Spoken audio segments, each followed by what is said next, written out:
Buzzkills, the show that will always and forever aid and abet abortion. I'm Liz Winstead, and I'm joined by my co-host, Moji Alawode-El. Hello, aiders and abettors alike.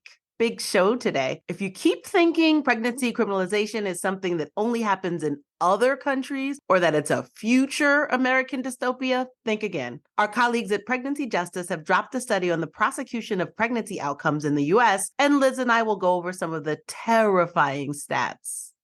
And we'll talk about legit anti-abortion criminals and look at some baby steps the justice system is taking as they finally start to realize that trespassing and shouting unsolicited opinions at patients through a bullhorn is not considered counseling. Plus, we're joined by Elizabeth Estrada from the National Latina Institute for Reproductive Justice to talk about the abortion access disparities in Latinx communities. And as always, a roundup of this week's abortion headlines. But first, I have to tell you about the amazing panel I did this week. Talk about this all-star panel you were on, Moji. Oh my gosh, it was me journalizing with the journalists. It was Erin Carmon, Rebecca Traister, and Joan Walsh, and moi. And we talked for 20 minutes. We were talking about abortion and how Democrats are using it to win elections. Rebecca Traister brought up this incredible point that because Roe was just kind of decided, and then we've had Roe, and so antis have been able to run against abortion for so long that there's no playbook for running for abortion, and that basically we're making it up as we go along. We're also winning, so that's a win. Well, I mean, they're making it up as they go along because they're not talking to any of us and never have, and I think that's really the amount of clawing and kicking and screaming we have had to do to try to get the ear of the Democratic Party to say, abortion's popular, y'all. Like, whether you believe it or not, it is. It just shows patriarchy so profound.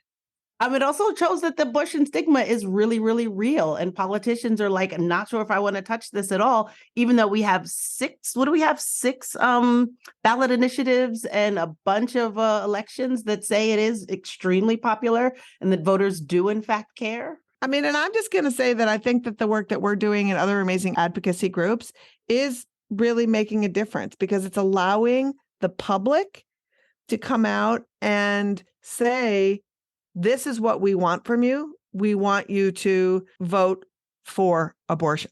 We want you to advocate for abortion, expand abortion, because that's what needs to happen. Politicians don't dictate it. The people tell the politicians, and especially on an issue that's been so closed off and divisive for so many years, because we haven't had the conversations, it's on us to do it. So good for you, Moji. Also, I feel like just to go back to it, I think that in this time, a lot more individual people or individual activists are saying, fuck it, I'll do it. And that's exciting to see. Yeah. Just regular folks. Yeah, just regular folks, just regular small orgs being like, fuck it, I'll do it and getting it done. And so anyway, it was an exciting panel. I was with cool people. I felt very cool. All of those people are like dope ass abortion writers, abortion journalists. They write a lot about the Constitution. They know all about law. They're great. So you were in good company, and I can't think of anyone better to be on that panel. Should we kick it over to Alyssa for a steaming pile of news? Oh, hell yeah. Let's do it. Hey, friends. Welcome back. How are you? I'm great. How you doing? We're good. We're good. We're doing it. Well, welcome back. It's your steaming news dump of all the abortion news, which never struggles to stay regular. Let's start out with a clean wipe, shall we? In July, the FDA approved the first over-the-counter birth control pill. And now states like New Jersey are getting ready to offer the pill without a prescription as soon as early next year. Congratulations, New Jersey menstruators. Soon, you'll be able to send your boyfriend to get tampons, a hoagie, and birth control in the same trip. Now that's called equality. Next up, in creepy man inserting himself into places he shouldn't be news, an anti-abortion crackpot who has dubbed himself a pro-life Spider-Man was arrested after scaling a building in Chicago to fundraise for an anti-abortion organization. No safety gear, no costume, not a single superpower. Just a sad man raw dogging a skyscraper for Sky Daddy. And his big mic drop on the libs when he reached the top? He popped open a can of woke-free, ultra-right beer, man. Now, let's be honest. Nothing says you've been owned like cracking open a lukewarm can of fascist piss after a long day of exercising for oppression. And finally, over on the shit end of the stick, a woman is suing a New York hospital after being denied a specific treatment for her debilitating headaches. The reason? The drug could possibly cause a miscarriage, and she is, quote, of childbearing age. Let's back up here a second. She's not pregnant. And she told the doctor she wasn't planning on getting pregnant. But this quack decides that the mere fact that she could get pregnant meant that he was going to deny her care. I guess showing more concern for some fantasy fetus than the actual living human right in front of him means life begins at conceptual. That's been your steaming news dump. Back to you. I like life begins at conceptual. That actually exactly sums up that story in my head. I think that sums up all of their fantasy bullshit. Every fucking, every ban, every reason they hate abortion is some concept, whether it's biblically conceptual, like some concept of science, something that could possibly happen in the future. But what if you get pregnant? What if you could get pregnant? What if you get Yeah. Oh my God, Alyssa. Good. Excellent. And we are going to actually be talking to the woman who's bringing that lawsuit next week. So that will be exciting. Cannot wait. Her story has been rattling around in my head for a week. Yeah, it's going to be cool. I cannot wait either. Alyssa, thanks for the dump. Smells like roses. Thanks, guys. Thanks, Alyssa. Now we are going to get to the stories we wanted to go deeper on this week. Mo, do you want to kick it off? Oh, hell yeah. So people talk about being criminalized for pregnancy like it's some terrible atrocity that happens in other countries, but that has been a reality here in the US. Here's a clip from Dr. Michelle Goodwin talking about some of the cases she uncovered while researching for her book, Policing the Womb. Coming across cases, for example, of women being threatened with arrest for refusing C-section, or women being civilly incarcerated because they disclosed having a prior medical dependency on prescription medications. The use of laws to prohibit pregnant persons at end of life from being able to make their own decisions with regard to their bodies. Individuals arrested for things like falling down steps while pregnant. These made up a broad sphere of concerns that extended beyond abortion that really weren't being taken up in mainstream media.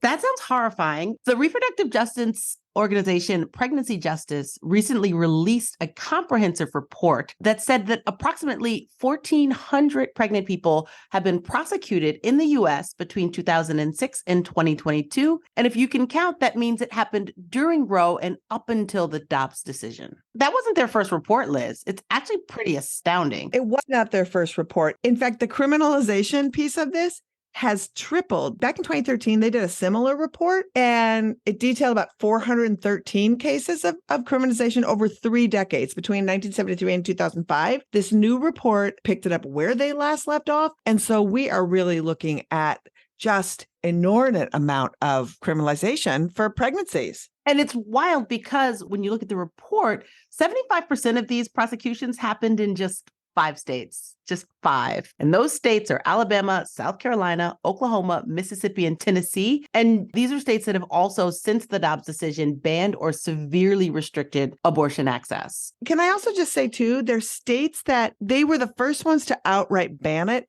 But all of these states also not just ban abortion, but had some of the scariest, proposed laws that, thank God, cooler heads prevailed. Remember, South Carolina wanted to have a law where you could be armed, protect your fetus. So if somebody threatened abortion, you could hold them hostage at gunpoint. So they didn't. This was during Roe. Or Oklahoma several times tried to pass laws that gave the death penalty for people who had abortions. Tennessee has the similar thing where you've seen people who had to stand and bleed in parking lots in order to access abortion and still couldn't and had to travel while miscarriaging. Tennessee had this particular law that was in effect, I think, from 2014 to 2016 that was specifically targeting people for whatever, misbehaving, that's a quote I'm saying, during pregnancy that they had to sunset because it was so terrible. They're just extra in their hatred. But also not to give every other states a pass, right? We talk about our so-called safe haven states like New York, California, and Illinois. And New York had 14, California had 8, and Illinois had 6. And that is too many, I say.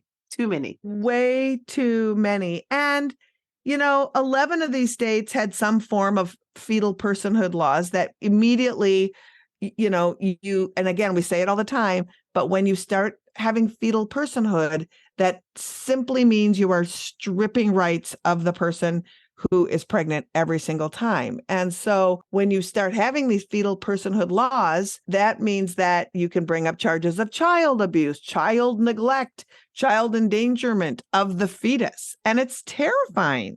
It is terrifying. And a large majority of these charges are linked with drug use, right? This is about pregnant people who use marijuana or cocaine or methamphetamines mostly, but also some of the charges are linked to like suspicion of suicide, suspicion of self-harm, or using substances that are considered legal, like nicotine or alcohol or prescription drugs, sometimes prescribed by the person's doctor who knew they were pregnant. Right. The scariest to me, and again, this was during Roe in Alabama, a person was shot by another person while pregnant, and they were charged because the jury had decided they had initiated the fight.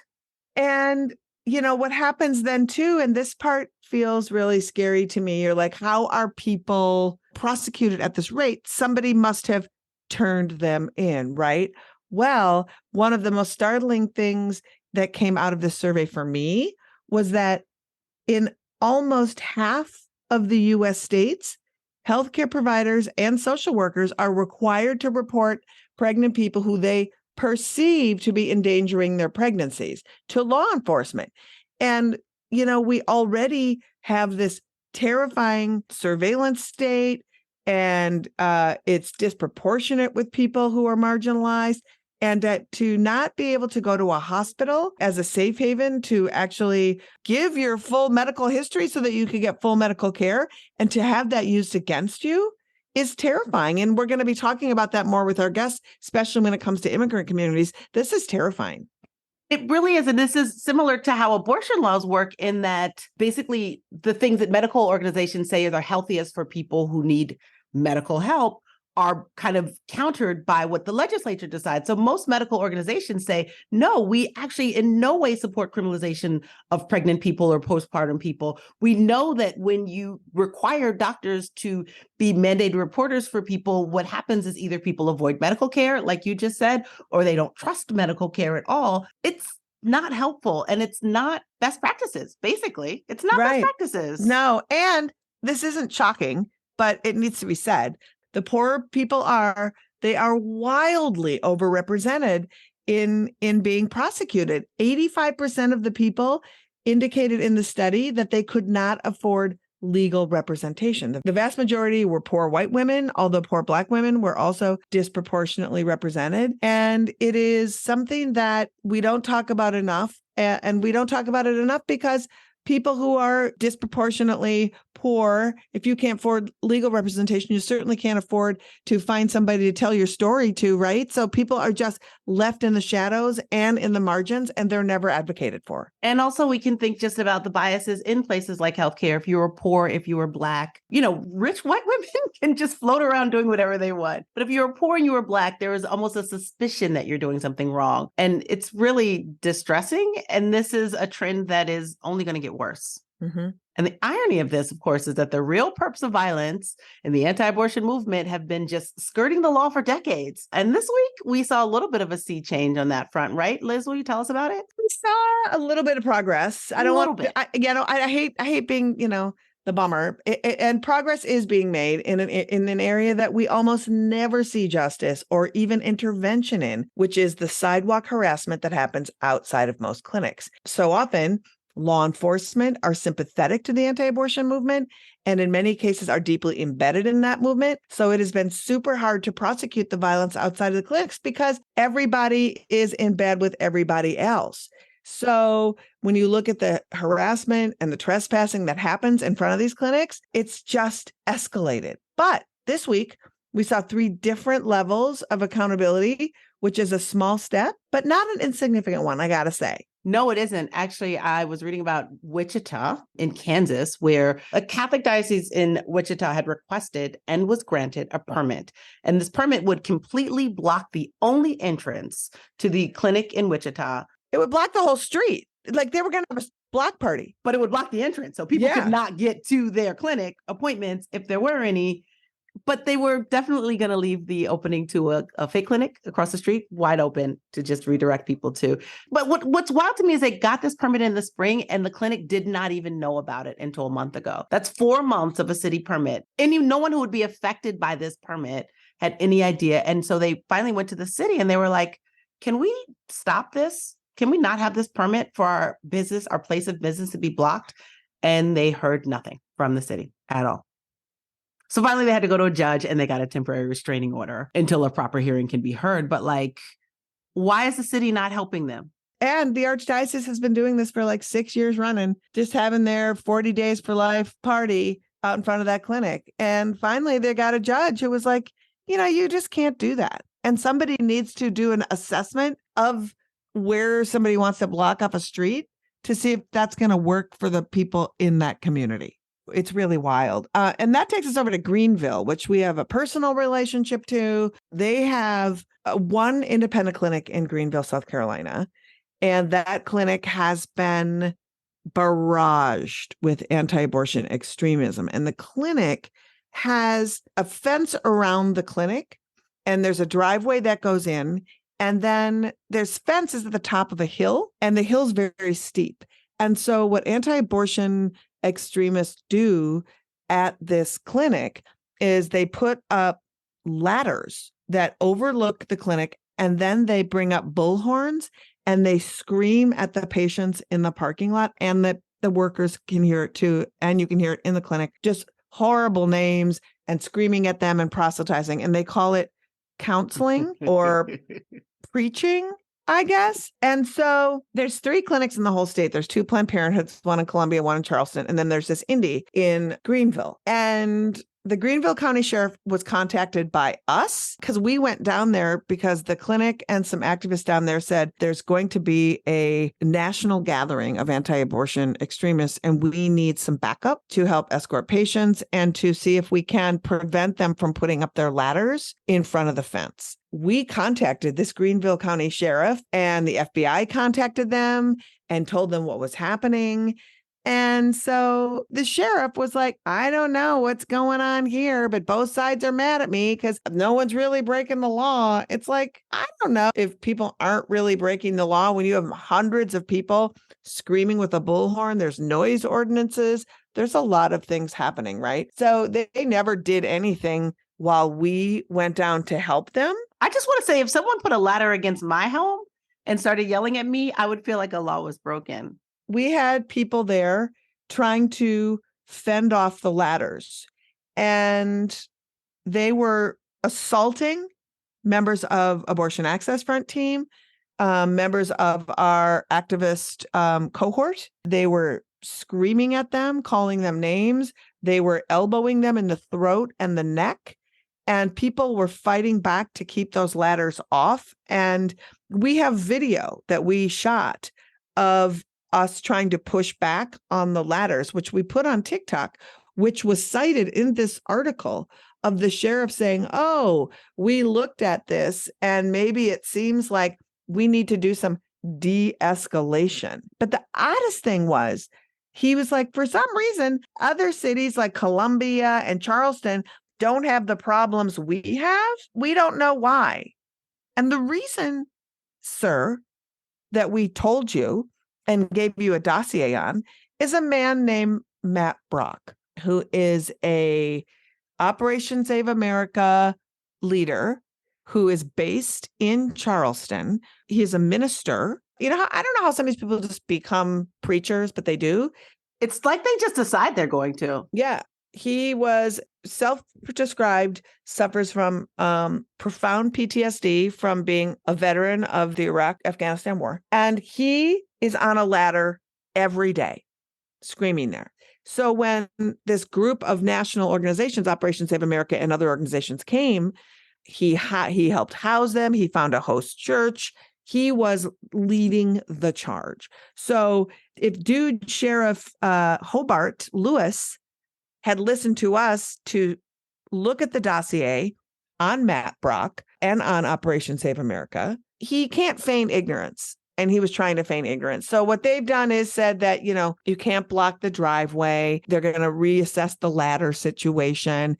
but they are going to be more active in South Carolina to make sure that people can at least access the driveway at the clinic without being stampeded by these anti-abortion extremists and their bullhorns, which is really good. And I want to say that the next story is upholding some bad dudes in Tennessee, Mount Juliet, Tennessee, which is a suburb of Nashville. 11 anti-abortion extremists invaded a clinic, which is a violation of the Federal Access to Clinic Entrances Act, also known as the FACE Act. And they were brought up on federal charges, in large part due to information that Abortion Access Front had filmed them doing it, had pulled from the internet and turned over to the feds, right?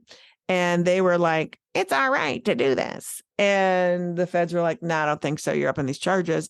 And then they tried to say, Moji, this is wild, that the charges should be dropped because since Roe v. Wade is overturned, that they should no longer be brought up on federal charges because Roe isn't the law of the land. It's like, so the clinics all disappeared. Is that their argument? It's really unclear. The good news is a judge was like, nope, you're going to be tried on these charges. And several of the people who were assaulting our team are also part of this 11 people that were arrested on federal charges. Some of them arrested on federal charges in Michigan, and one of them was arrested on the same federal charge in Washington, D.C. So some of them have multiple counts against them.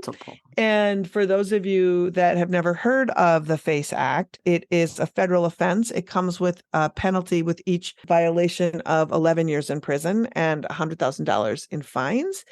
And so I feel like upholding that FACE Act is really good news in Tennessee, that a Tennessee court was like, don't try to clown us. This is serious. They got by with so much clowning in the past. They just got real comfortable with the clowning, you know? Yeah. But I do think we're getting a pass right now on a judge saying, fuck you, the FACE Act is still real. Oh, absolutely. Because there are politicians in Washington, in both the Senate and in the House, who are proposing laws that basically say the same thing. Let's get rid of the FACE Act because Roe is gone. And we need to get up and stand up and be loud about this to let people know that they're doing it, because right now there's been an eerie silence on this sort of stealth push to repeal the FACE Act. This is back to Democrats being real quiet about things that they don't feel like talking about. Well, they might not know. They can shove this kind of stuff into other bills. And if people aren't reading the bills, this is one of those things that could be shoved in. And then all of a sudden, part of a negotiation, okay, we'll put that in if you give us this kind of thing. And we have to be steadfast on what that means, right? It goes back to kind of what you were talking about in your panel discussion this week, which is you have to be proactively defending abortion. Yes. It's not enough to just say, oh, I care. Yep. And just big shout out to our co-conspirator, Kat Green, over at Endora Tech, who is doing a lot of research and following this anti-abortion strategy of trying to repeal the FACE Act, and also 100% responsible for culling information and pulling reports and doing all of this research, making sure that justice comes to these people. So shout out to Kat Green at Endora. Check out endora.tech and see what they are up to. They're doing some good work. I feel like we got to end on a high note with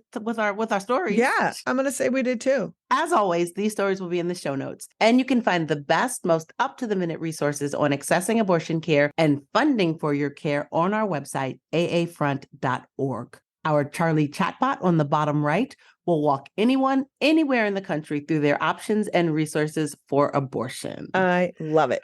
So exciting. Go Charlie chatbot. Well, are you ready for our guest today? I'm so excited about our guest today. She serves as the New York Field and Advocacy Manager at the National Latina Institute for Reproductive Justice, where she works to raise the voices of Latinx in New York and to transform the systems and narratives that will reclaim our bodies and our lives. Please welcome Elizabeth Estrada. Hi, Elizabeth. Thank you for joining us. Hey, Elizabeth.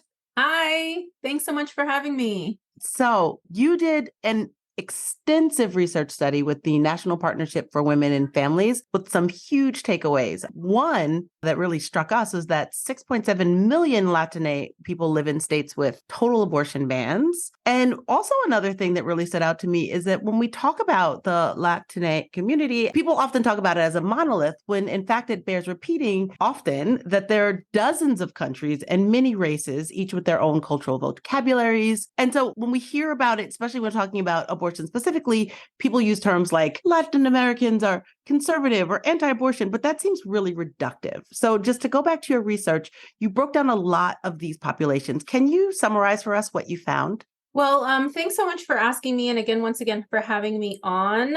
I agree, Moji. A lot of the times, Latinas and Black folks are considered to be a monolith, that we oftentimes vote in similar ways or have these ideas that we are conservative, but much like the rest of the United States, we overwhelmingly support access to abortion and ultimately believe that those decisions should be made through the pregnant person and without interference from politicians that have no business being in our, patient rooms or in our uteruses. And, we are diverse in culture as we are in race. There are Black Latinas, there are white Latinas, and across the states, like you mentioned, across the 26 states, we live most predominantly in the 26 states that have already banned abortion or soon to likely ban abortion. Those are places like Arizona, like California, like Texas, like Florida, and we're seeing such huge and oppressive measures to severely restrict or completely ban. At the Latina Institute, we partnered with the National Partnership for Women and Families on this report and continue to see these impacts fall most hard on Latinas who already face huge gaps in preventative care. So we already aren't accessing the care that we need to prevent pregnancy, like sex education, like birth control, like prenatal care when you do decide to be a parent. And in places like Florida and Texas, you're seeing the most restrictions. And I mentioned those two states because that's where the Latina Institute has actual people on the ground. Some of my strongest, relationships and allies and mentors are in the Rio Grande Valley in Texas, in Houston, and in Miami, Florida. And you're seeing political leaders like DeSantis and Abbott severely restricting our access to not only abortion, but to birth control, to comprehensive sex ed. And those are all things that can help us make better decisions about if and when we wish to become parents. And I think even dispelling the myth even further is that, amazing organizations in all those states you mentioned, like South Texas Reproductive Justice and Color in Colorado, are leading on fighting back on these abortion bans, suing the state of Texas, or in the case of Color, beating back a 20-week ban and passing the RHA, which is the Reproductive Health Act of Colorado, and now fighting against abortion reversal quackery.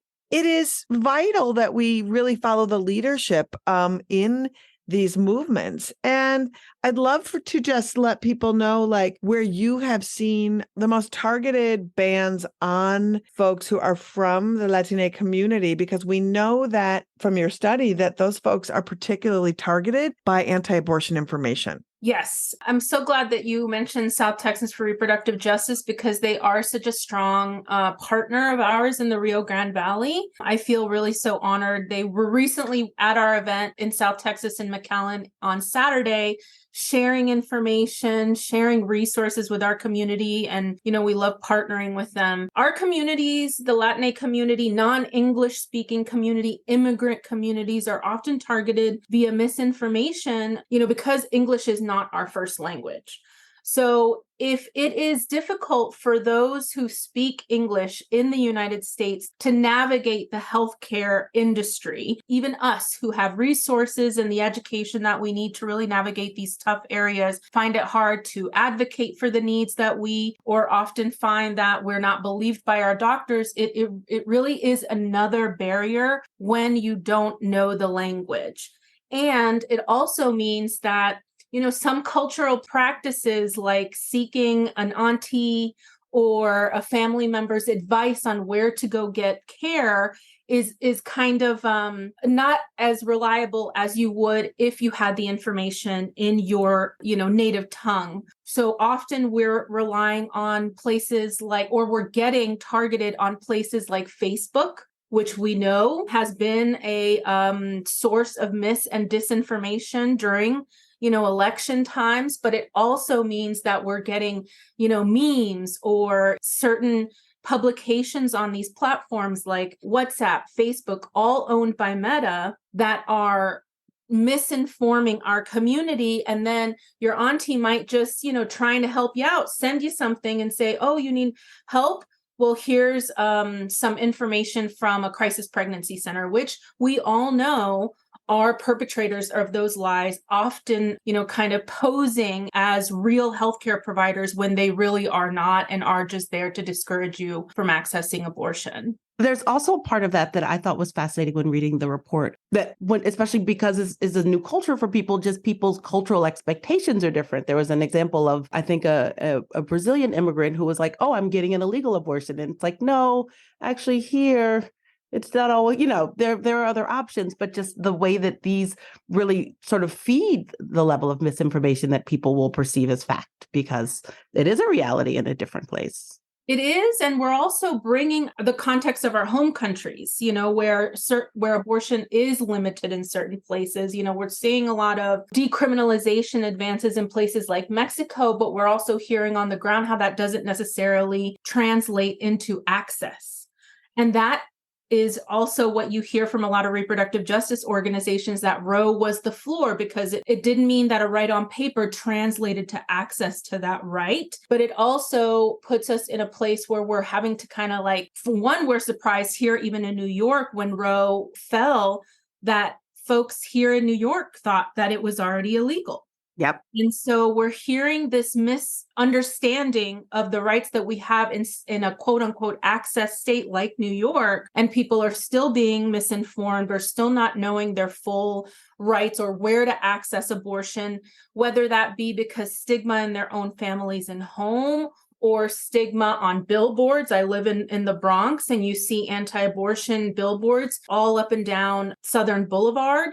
And that is right by a local independent clinic. And so if you have that in your community, and I always talk about how our first, barrier to access comes in your home, because if you share with a loved one that you live with that you need abortion care, and they, bombard you with stigma, religious stigma against abortion, then that ends up being your first, kind of barrier. And then you have to go beyond that. And if you're a young person and your world is your four walls of your apartment, then that's going to be an additional barrier. And then if you go out and you see these anti-abortion centers that pose as real clinics, it just continues to live in our communities and target us because we don't speak English, because we're a vulnerable population. I'm so glad that you mentioned that, because I think so often well-meaning people toss around Haven State and Safe State, and those monikers, they don't apply to marginalized communities for all of the reasons that you said. There's 146 of these fake clinics in the state of New York, right? And so if somebody's looking and, there's a language barrier, and you think somebody's going to give you compassionate care, and it looks just like a place that would provide medical care, and the pamphlets look like pamphlets, and they're in Spanish language, you're handed propaganda from somebody who is cosplaying as somebody being helpful. And that is really harmful for vulnerable people. And then, we just saw this incredible story last week about the, cannibalization of public hospitals by Catholic hospitals, right? And so Catholic community and Catholic hospitals taking over. There's a lot of healthcare disparity in states that are, air quoting everywhere, safe. That's right. The majority of folks that are under-resourced are going to Catholic charity hospitals. I remember growing up in the South in Atlanta, where, my parents and I would go to immigration clinics, meaning that you would go and these Catholic charities would help you fill out your immigration documentation so you could apply for citizenship or your green card. And then also they would have health clinics there, and they were all Catholic funded. And much like, in low resource communities, for example, here in the Bronx, we have a hospital, a public hospital, St. Barnabas, who does provide abortion care. But depending on who you ask at the front desk or a person who has an ideological difference against abortion, you may not ever know. And so these Catholic hospitals are misinformed, or part of the misinformation campaign, because of their own ideals around the issue, which is kind of against the oath that providers take to provide sensitive care with compassion. Yeah. We know, and it's funny because you say these things, and these are true for all Americans, right? These are true for all people in America, and it's just doubly so for people who are in under-resourced, low English or non-English speaking populations or immigrant populations. And we know, again, this heightened surveillance and anti-immigrant policies are profoundly harmful to immigrant communities. But can you talk about how these policies are particularly harmful for someone trying, not just, in the example of the Bronx you gave, but in the country, trying to find and fund their abortion care? Well, right now, New York is seeing an influx of migrants to New York City, a state that is called a haven state for asylum seekers and refugees. And if you apply for citizenship or a green card, right now, newly arrived immigrants have a 5-year bar on access to public benefits. 5 years is a matter of life and death. So if you're not able to access the healthcare that you need to either prevent any kind of medical issue or to access the abortion care that you need, that means that you are then on a journey or a spiral into deeper poverty. And ultimately, if you don't want to be pregnant, you shouldn't have to be. And so it's just very easy to be able to differentiate between wanting to be pregnant, not wanting to be pregnant, being able to access healthcare, including abortion, and not being able to. And the impacts of that means that our life changes drastically, or folks, and this is, not an exaggeration, people ultimately die if they don't receive the care. Like I was saying, we were in the Rio Grande Valley in Texas on Saturday, and we had an altar honoring the people, the activists that work with us, who have died in their journey to fight for healthcare access for the Latinx community. But like you said, Moji, it's not just the Latinx community. It's every under-resourced or marginalized community who doesn't have access to the money they need to pay for healthcare, who doesn't know necessarily about the abortion funds that exist in every state and city across the United States. And it's about the stigma that we experience in our families and in the circles that we live. And that's what Latina Institute aims to do, is break the misinformation, educate our communities with love and compassion, and shift our culture to that of compassion and empathy and respect for people's individual decisions about their bodies. And Elizabeth, that's going to dovetail nicely into talking about the HEAL Act. We've laid out so many barriers, and I feel like sometimes as we talk weekly, we're just like Debbie Downer day in and day out. But the HEAL Act is something that you've worked really hard on crafting. I wish you would tell people a little bit about what it is, what HEAL stands for, and how it could end some of these really inhumane barriers for folks.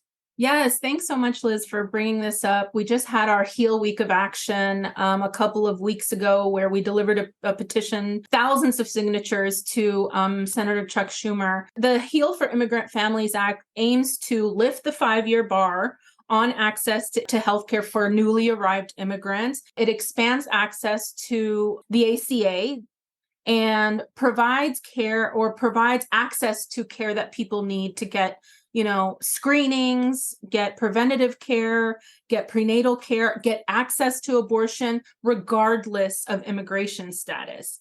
And now that is a federal policy, and I know that we're based in New York, so I also want to shout out the Reproductive Freedom and Equity Fund here in New York that is led by Assemblymember Jessica Gonzalez Rojas, which would help folks get the care that they need, and also help clinics and providers and funds, those providing practical support, those funding abortions, We know that there was a huge influx of support for abortion funds in the state, for New York Abortion Access Fund and for Bridget Alliance, but that has really died down.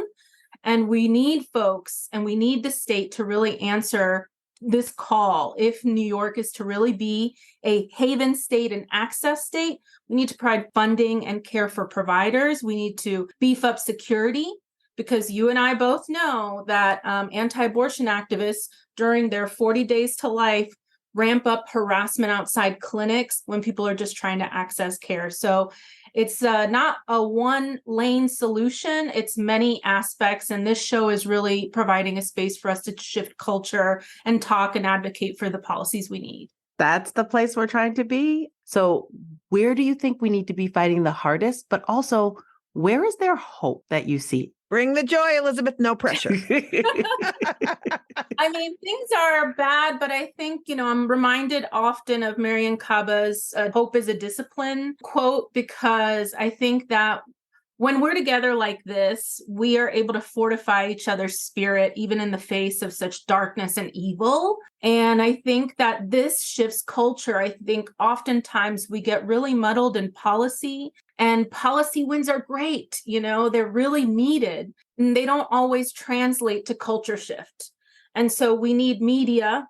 We need journalists to do better with reporting, and we need for the stories of the human story of abortion access to be diverse. We need for our culture to be more accepting and more open, and to, unabashedly say the word abortion. I often lean on Renee Bracy Sherman and her storytellers. And I think that, when I first shared my abortion story, I was so scared and I thought people were going to judge me. And of course they did. But once I did, I felt so empowered. And through my story and through bearing witness to my situation, others shared theirs. And I think that can be really liberating. And so any platform where folks can share their story in a supportive environment is going to be able to change the hearts and minds of your viewers and those listening and from across the nation. I think also global solidarity.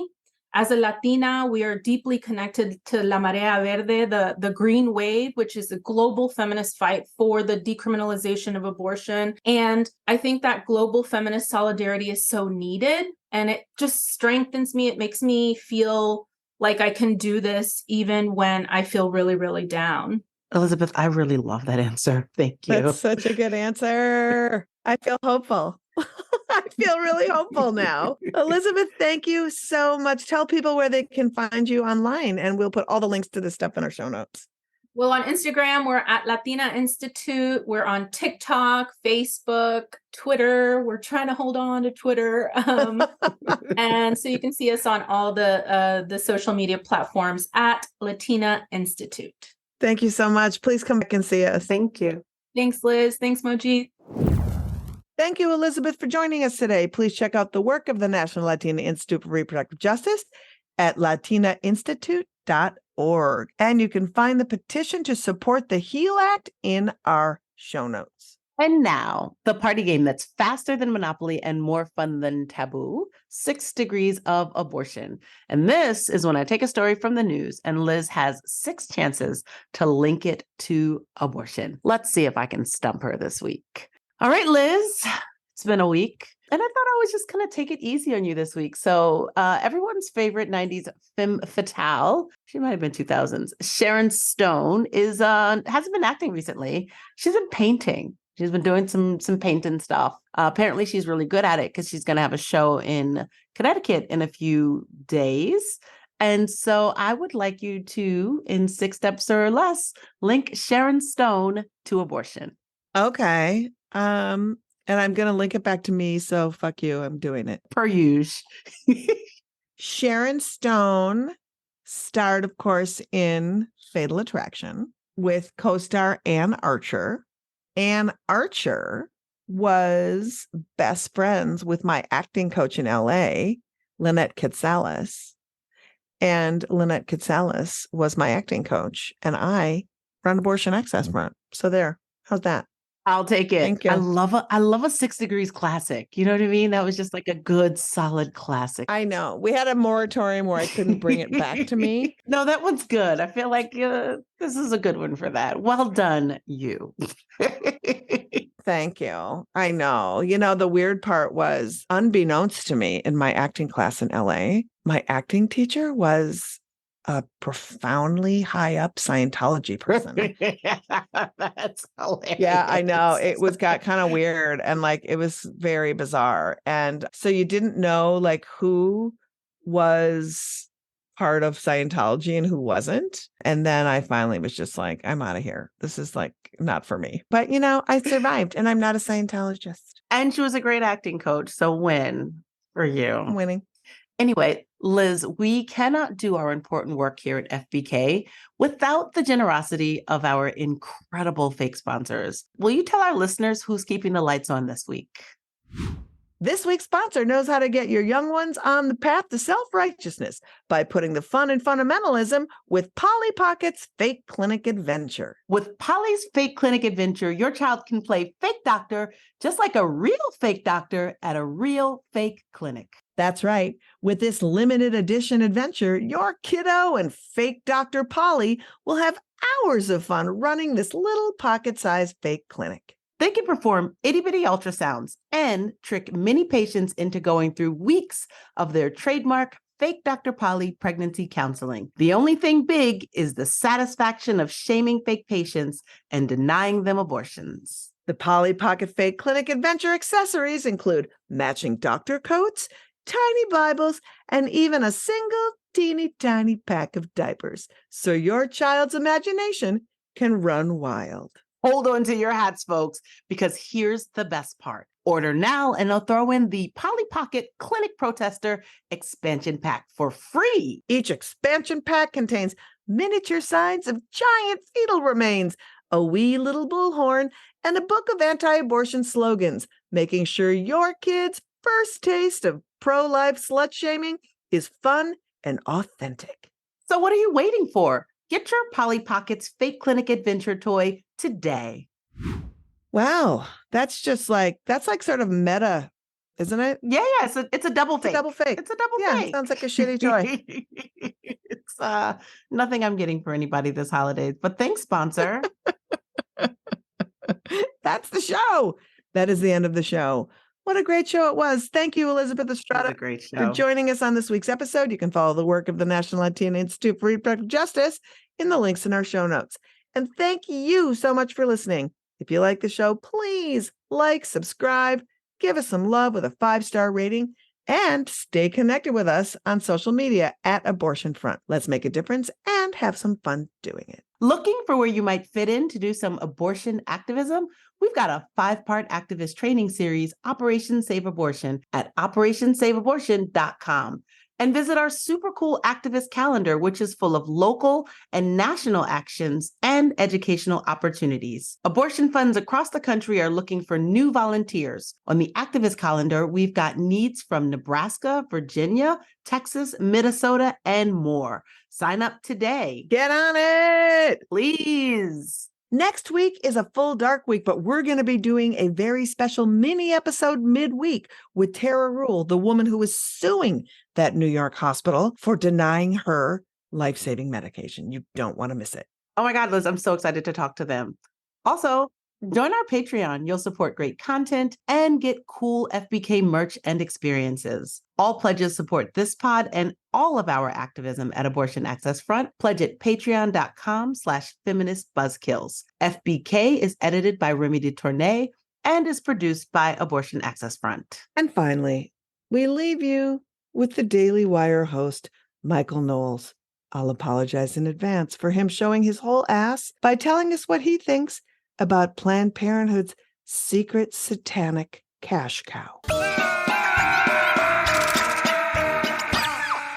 Planned Parenthood sells evil. That's what they do. They're not going to all of a sudden shift their business model to baking pies for widows, okay? They're not all of a sudden going to shift their business model to running orphanages, okay? They sell evil. So they're going to make their money by murdering babies. They're going to make their money by trans and confused teenagers. They're going to make, who knows what, they're probably going to make their money by holding big worship sessions to Moloch. Feminist Buzzkills, the podcast from Abortion Access Front. New episodes drop Friday. When BS is poppin', we pop off. And if you want to support our podcast and all the work of Abortion Access Front, like, subscribe, and join our Patreon at patreon.com/feministbuzzkills.